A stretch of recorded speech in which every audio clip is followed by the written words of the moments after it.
Hey friends, welcome back to another Sunday Stitches. I have a workshop coming up on Tuesday that we need to pack for, but I want to show you how I keep all of my supplies organized. So let's dive in.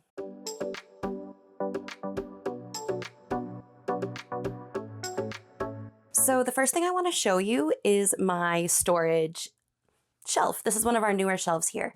These shelves are pretty easy to find. They are great for just some basic storage for all of your supplies. I got mine on Amazon. I can link it in the description below, but I'm sure you can find it at your local Lowe's or Home Depot if you have one. They just come in handy. They are adjustable, so I can change the height of each shelf. I love them for that. Now I have a whole bunch of supplies here on this shelf, including supplies for my stock and my inventory when I go to markets and when I make product, but I also have all of my workshop bins here as well.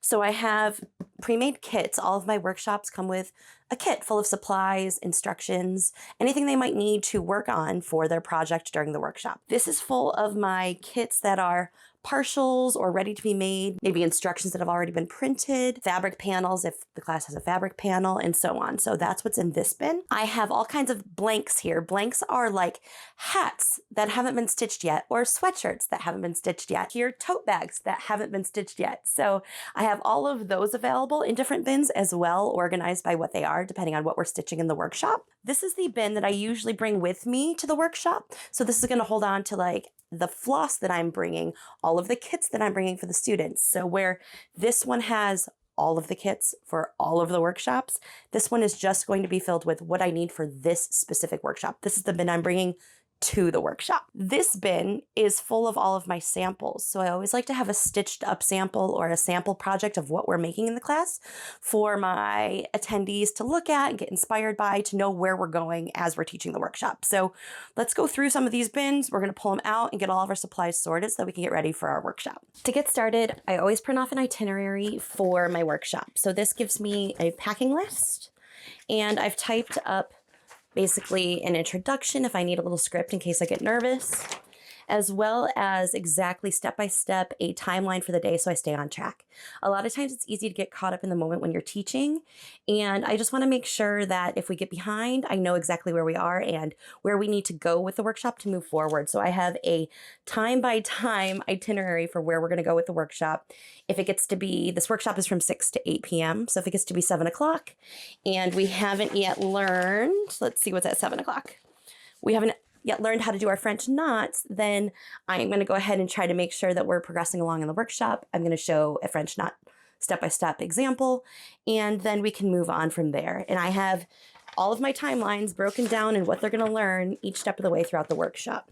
My workshops are sometimes jam-packed depending on what we're learning. In this case, we're going to be doing a tote bag, and we're going to be stitching a flower bouquet onto it.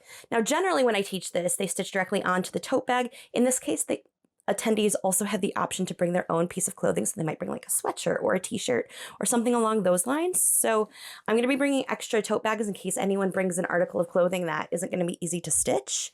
But yes, so usually they will get a tote bag, and then they're going to get an instruction packet, and then I will offer them some different floss colorways that they can choose from. I always bring extra floss in case someone wants to swap out a color. Inside the packet, we're going to be giving them some stick and stitch stickers, some needles. I have a needle threader and some other supplies that they're going to need for the project. And because I don't know what they're going to be stitching on, we're also going to be including some embroidery hoops with this project. When we have the tote bag is pretty thick. It's a thick canvas, and the stick and stitch stickers are also stabilizers, so you generally don't need a hoop. Usually I'll include one as an optional in case they want one. But if they're bringing like a lightweight t-shirt or blouse, that's going to be a little bit trickier to stitch on, and it's going to need a little bit more stabilization likely. So I'm going to bring some extra hoops so that we can make sure that everyone has a project that they can work on and tools that they need to get the job done. Okay, so the first thing I'm going to do is I'm going to look for my instruction packets and make sure that I have them printed. If I don't, I have to go to the printer to get those printed out. You can see here I have like partially made kits. So these are for like my like Frosted Forest kit. That's one of my winter embroidery classes. And so in here, I also have all of my fabric panels. So if I have like fabric panels that are partials that are already cut out and ready to go, those are in here. I also have any panels that are not yet cut out. So you can see this is like a half yard of fabric with the mugs on it. still needs to be cut out. So this contains any paper supplies or fabric supplies that I might need for the kits. In this case, we don't need a fabric panel because we are going to be stitching on tote bag. And let's see here, we do need our instructions though. So let's see if we have to get our instructions out. These are the pre-folded ones. Let's see if we have any pre-folded ones. You can see I just keep them all in a little bag to keep them nice and clean. And I have all different workshops. You can see here, like this is my denim daisy one. This is my pumpkin pendant one. All of my workshop samples are in here. This is an Instax photo frame workshop. And I try to keep them all kind of together. So we'll see. I've got a mushroom tote, but we need the floral tote. So let's see if we can find the floral totes. Oh, we've got them. Perfect. I think I currently have 5 signups, but I always bring extra, so we're going to see how many we have here. We only have 3. Let's see if we've got them anywhere else. Sometimes they get mixed up. We also, see, we need this. This is also a stitching diagram. I have it for mushrooms too, but we're going to need our stitching diagram as well so that everyone can see how to stitch up the floral bouquet stickers and where I recommend putting each of the stitches. Quick glance, none, but let me check the bottom. I have some that aren't folded yet either. These are all for my big kits. Okay, so that's okay. If we need to print out a few more, we'll head to the printer to print out a few more. No big deal. We're gonna check one more spot though. I have one more place that we can look. Okay, so I just checked my bin of finished packs and I don't have any available, but that's okay. I only had my fabric panel kits pre-made, my kits for my cup cozy workshops, and of course I have this one mushroom tote bag. That's okay. We'll just print some more of the packets out. Not a big deal. We can still get the kits ready even without that. But I also found, so we have to prep some stickers for our workshop. So I always keep these sealed in plastic so that they stay nice. So we're gonna have to cut out a few more of these stick and stitch stickers for our workshop. So I'll see how many I have available within these packs of pre-cut out stickers, and then we'll see if we have to print any more of those out as well. Here we go. Okay, so we already have some cut out. Perfect, that's great. So we have our stickers. I like to make everything in piles so that I can know that each of my packs is gonna like have everything. So I kind of assembly line it. So I get all of my packs of paper, all of my stickers ready, all of my floss, all of my needles, and I organize them and I lay them all out so that I know every student has every single supply as we head into the class. In this bin, I have my tote bags and my project samples, and apparently also cup cozies for that workshop. So let's get out our project sample. Okay, this is a partially stitched one. That's fine. Don't worry, we'll find it. This is an extra tote bag. This bin also has workshop project samples. So let's check in here. You can see I teach a lot of different types of workshops. So to try to keep them as organized as we can. Yes, here we go. So this is my class project sample for our florals and mushrooms. This is the big bouquet and this is the little bouquet. Perfect. We're gonna need to bring that with us so that our students know exactly what to stitch up. Now I wanna show you what I bring along with me in my tote that comes with me to the workshop. This is packed from my last workshop, so let's see what's in here. One of the first things I bring is extra floss. So I like to bring extra colors in case any of the preset packs that I make up, if they don't want these colors, they can swap them out for a full skein of a different color. In some workshops, they can pick all of their colors. It depends on how many people and how much time we have. It takes the longest for my attendees to pick colors. So I like to have some like pre-made up floss packs so that it takes some of the guesswork out of it. These are colors that will look nice together. And then if there's a color that they don't like in the pack, they can just swap it out. It just saves time so that we have more time to stitch our project. The next thing I bring along to my projects is a whiteboard. I have teaching aids. I like to use a whiteboard, or I use, I don't know what we call this. It's the little, like, I don't know. It's, I mean, I think you sew through it, maybe for like a rug or something. I don't know what we call this, but I use these to teach as well. So if I'm teaching like a woven wheel, I don't know if you can see this, but I will teach it in big form, because if I have to stitch it at the actual size we're stitching at, it's going to be hard to see. And I want the whole class to be able to see what I'm stitching. So I'll stitch it this size using yarn and a children's plastic needle for my examples. And then once I've done a big tutorial that everyone can see, I will go around the table or around the tables in the room and make sure that everyone's comfortable. That's why I have a stitching sample. Whatever stitch we're working on, stitch right alongside them at the scale that they're stitching at. one by one if we need to. If this example, if they need to see it again, but at smaller scale, and I can do it right with them. So I always bring yarn and a needle and whatever stitches. I've got a whole bunch of different stitches in here, and I've just cut them up. I've drawn on there with Sharpie, my model, and then, yeah, I just stitch it during the class, and then when I'm all done, I unstitch it because it's so big, it's easy to undo. And then I also have a whiteboard in case they want to see an example on a whiteboard. I can draw it out for them as well. So these are some of for the last workshop, instead of doing, we need more colors for these bouquets. So like this is like a good example of we need more colors. But if it's some of my like 4-color classes, or if they want to start with these and then pick out a couple extra colors. So looks like in this class, they're going to be getting 6 colors for the bouquets. These have 4 colors. If they want to pick a couple extra from the box, then they can pick a couple extra from the box. But again, I like to sort these just so that it just saves some time in the class. And I just used a little sandwich tie, a little twist tie to keep them together. It just makes life a little bit easier. Sometimes in my classes, I make bows. Or like little extra ties, or I'll give them a little tie to hang their hoop like through the little metal rack. In this case, there's a little bow at the bottom of the bouquet to kind of like as if it was tying the bouquet together. So I'll be using a little extra yarn or string, little extra string for that. And I always like to bring extra in case someone wants to jazz up their project, or if I run out, it's always good to have extra supplies for your project. And then here's some ones that I've already made. So from the last time we did this workshop, I pre-make the little bows and I put them into, this was a holder for my needle threaders. I saved the box, we're using it, and I pre-made all of the little bows that they can stitch on. And it looks like I have 1, 2, 3. I have 4, so we're gonna have to make just a couple more. I also like to bring along packs of beads for any workshop that has French knots. I love French knots. I hope you like French knots. But if any of my attendees don't like French knots, they can replace them with beads. These beads are big enough that a needle can go through them. They're not teeny tiny seed beads. They're a little bit larger so that any of our embroidery needles can actually fit through them. I have them in all different colors so that if they hate French knots, it's not going to ruin their workshop. They can just replace it with a bead. Oh, and these were photos from my Instax photo workshop.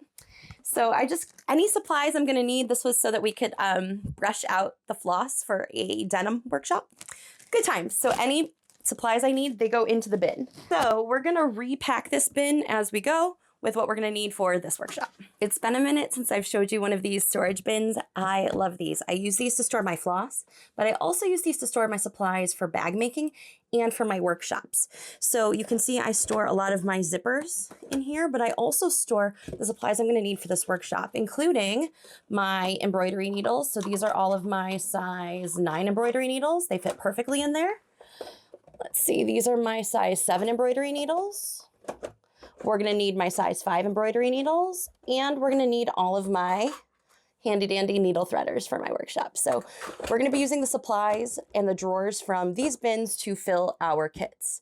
This is super helpful. I will link this cabinet in the description below. I think I have at least 4 of these. I love them.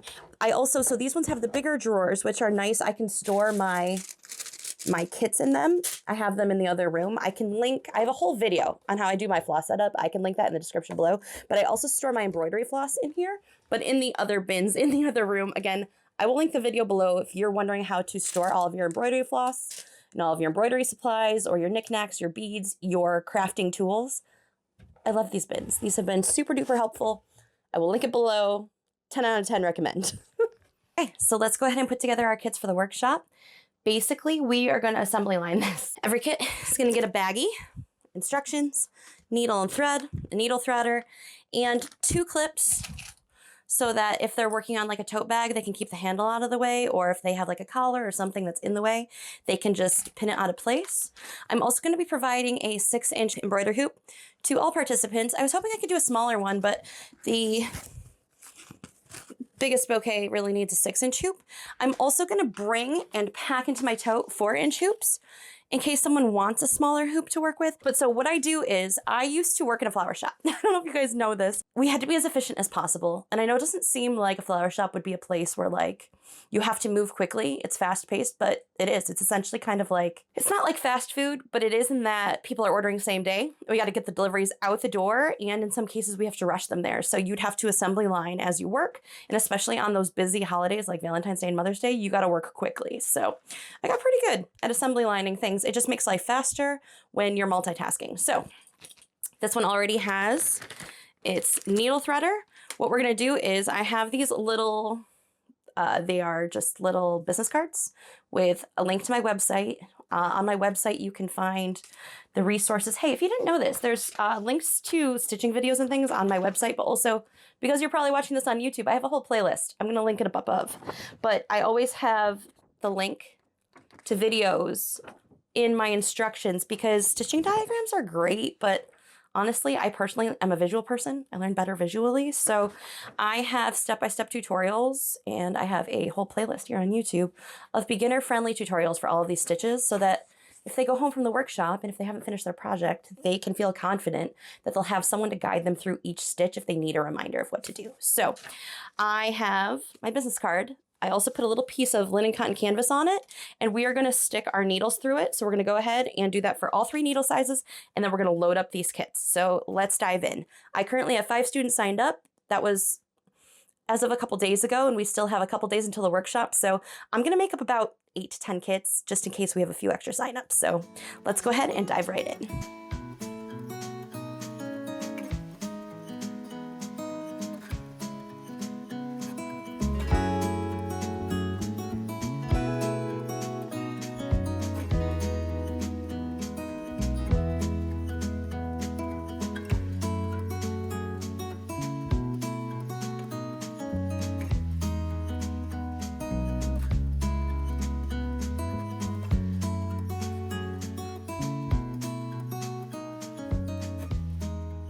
Kits are assembled. We're just going to pack our bin. Oh, there's actually one more bin I want to show you. So I always bring this bin with me to my workshops. This has all kinds of extra supplies in it, from extra needle threaders. I got to make sure those are stocked. I always carry extra needles in here. What I like is this top bin has little compartments so I can keep all of my smaller supplies in here. But I also keep all of the scissors that my students will need for the workshop. I always recollect these because these are helpful. And then I also bring, and in here I also generally have like, you know, needle nose pliers, bigger scissors, a couple of pens, a Phillips head screwdriver, just anything I might need. The Phillips head screwdriver will actually tighten the embroidery hoops. So anything I might need for the workshop. And then in the lower compartment, I have even more pens, extra business cards, Band-Aids in case anyone, it's an embroidery class with needles. Sometimes you get poked. So I have those, and I have my dry erase markers for my whiteboard. So if I'm teaching with my whiteboard or if I want to draw a diagram, I have my dry erase markers as well. This also comes in super handy when I'm getting organized for my workshops. So I got to make sure that this is fully stocked before we go with any extra supplies that we might need. So I'm going to go ahead and pack this. I'm going to pack my bin that I'm bringing with me and make sure I have extra floss packs. I'm going to print out a few extra of these pamphlets tomorrow and when the printer opens, and then yeah, we'll be good to go. So I'm just going to pack up and we're going to head out to our workshop on Tuesday. It should be a ton of fun. If you found this video helpful, if you want more organizational videos, embroidery tutorials, small business vlogs, day in the life vlogs, let me know. I'd love to hear from you in the comments below. And until next time, friends, happy stitching.